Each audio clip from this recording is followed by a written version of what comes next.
When looking at the profit maximization of a monopoly, the question is quite different than profit maximization under perfect competition. Under perfect competition, we had the very specific case that every firm were so small players compared to the whole market that none of them had any market power. Therefore, none of the firms were large enough that if they decided to increase or decrease their output, they could change the world price. Therefore, in the competitive firm, we had a bunch of price takers. We were taking the world price as given, or the PW as given.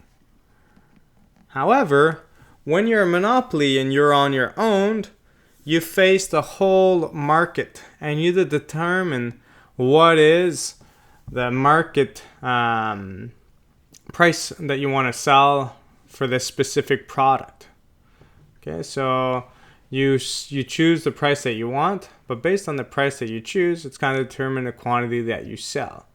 Whereas before we had this situation that whatever quantity you determined to sell, you could sell as much as you want at a given price, giving us that flat demand, marginal revenue, average revenue situation that we had before. So this was for perfect competition. We'll see this is quite different under a monopoly.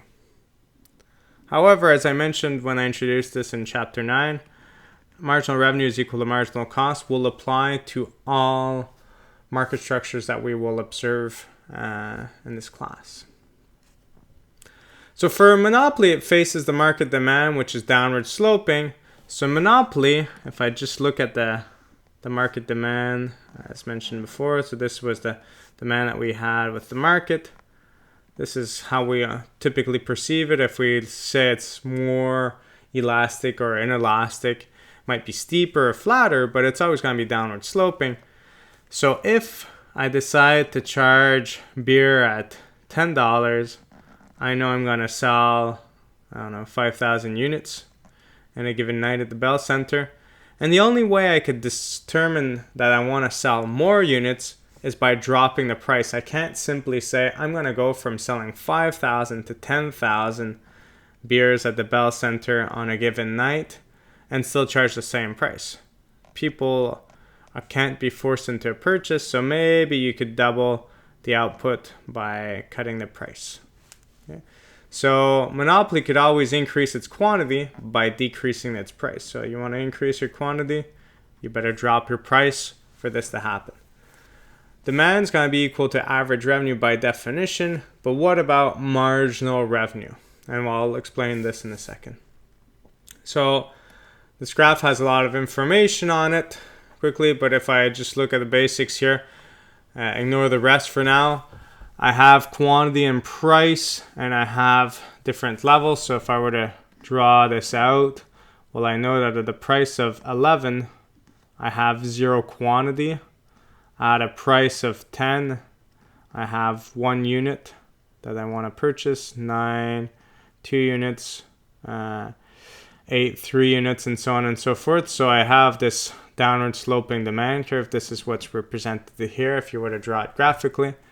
Afterwards, based on this relationship here, if I multiply these two, this should be saying not available. If I look at these two, I could see that I have a situation that I have 0 total revenue if I can't sell anything. If I sell 1 unit at $10, my total revenue is 10. My average revenue is going to be 10. 2 units at 9, 18. And if I divide by quantity, it's again going to be 9. So that's why I say that this demand curve and this average revenue are kind of moving in the same direction. But how about marginal revenue? Well, here I could see that as I have a situation that I'm between 0 and 1, so I'm between 11 and 10, my marginal revenue is also here. Okay, but as I move from 1 to 2 units sold, I could see that my total revenue, my average revenue goes down by 1, but my marginal revenue goes down by 2. and then it goes down by 2 and 2 and 2. So it seems to be going down twice as fast. So we say that marginal revenue is twice as steep than demand. This could be easily proven with mathematics, and you will see so in Echo 208, Intermediate Micro, or in a more advanced class. But if we just think about the logic here, about why it goes down faster, well, as I decide to go from selling 1 unit to 2 units, yes, I'm able to sell an extra unit, but the extra revenue I get is not this full $9 on this extra unit. I get this $9 on this extra unit, but I have to deduct 1 because I'm losing $1 on the previous unit that I was able to sell at $10, and I now have to sell at $9. I can't simply say at the Bell Center, who here is willing to pay $10 for the beer? Okay, I'll sell you all the beer at $10. And okay, anyone here willing to pay $9 and sell it? If I decide to change the price, it's changed for everyone. So I get this $9 for this extra unit, but I lose $1 on this previous unit sold, which gives me this $8. Same logic here applies. I was selling 2 units at $9. I could sell a third unit at $8. Okay, so I get $8. But at the same time, I get $8. But I'm losing $1 from 8 to 9 because I was charging 9 on 2 units. So 8 minus 2 is my 6. Okay, so I've gained 8, but I lost 2, so I've only gained 6. Here, I'm gaining $7, but I'm losing $1 on 3 units. That's why I'm getting 4. And so on. So we could see that if I move on, let's just do this one here. If I move on here, I was having 5 units at $6. Now I gained $5, but on 5 units, I've lost $5. This means there's 0. And if I kept going, it could actually go into the negative. Why? Because over here, I would gain $4 on the 7th unit, but I would lose $6 on the 6 previous units that were sold at an extra $1. So gain 4, lose 6, minus 2. So this marginal revenue curve can become negative. So this is what the monopoly is facing. It's not a situation that they simply want to charge a higher amount and so on and so forth. They're facing a really steep marginal revenue curve, twice as steep as the demand curve, because of this reason that if they want to expand output, they have to drop the price. Okay, so as monopoly wants to increase its output sold, it has to decrease the price on additional units sold and all the previous units sold. So you have to give up revenue on earlier units as the price decreases, but hopefully those extra units you sell compensate for that. Okay. So there's 2 big effects going on here. There's an output effect, a price effect. For a competitive firm, output increases and there's no price effect. The price stays the same, whereas here, price changes on previous units, so you can't just simply increase output. But if we set up that table and we try to look at where marginal revenue is equal to marginal cost, it's still going to be the situation where we maximize profit.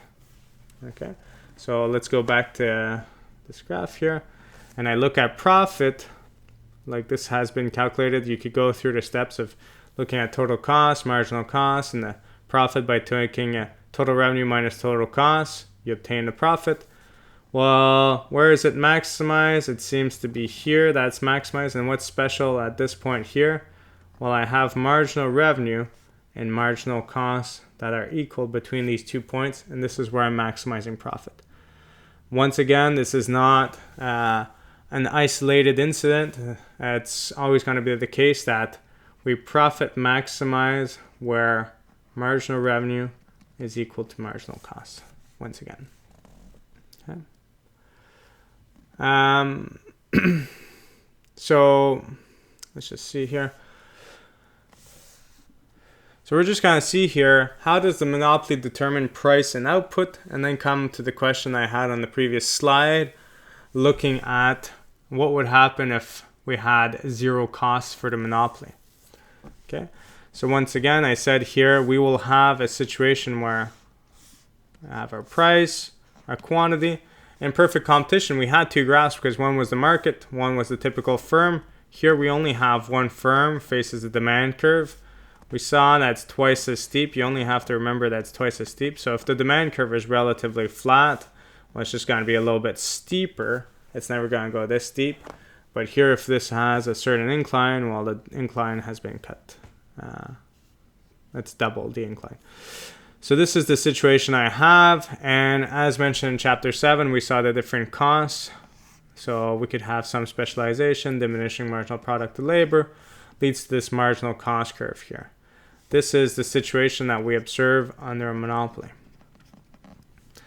So this is our initial scenario. How do we maximize profits? Well, in the monopoly, once again, MR is equal to MC. I keep on writing this because it's extremely important. So where does MR and MC intersect? This point here. So this will be my quantity under a monopoly. However, what's going to be my price under a monopoly is the big question here. Well, if I were to charge this price here, it wouldn't be very profitable for the monopoly.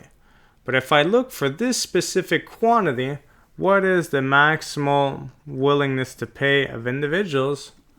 Well, I would have to go up, find this point here, and this will be the price that the monopoly sets. Okay. This calculation of the marginal revenue curve is based on the fact that we are moving from points on this demand curve.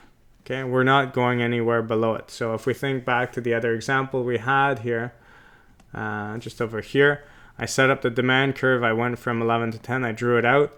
And I'm looking at going from this point here to this point here. What would be my extra revenue? I see it's a certain amount. Well, it's moving from points on the demand curve. There's no point in going below it. So I'd be minimizing my profits if that were the case. So this is my quantity set by the monopoly. This is the price charged by the monopoly. And this is the first step in calculating what would happen under a monopoly. If we think back to perfect competition, said three cost curves are important. Marginal revenue is equal to marginal cost. So the marginal cost curve is important to determine the optimal quantity if we choose to produce.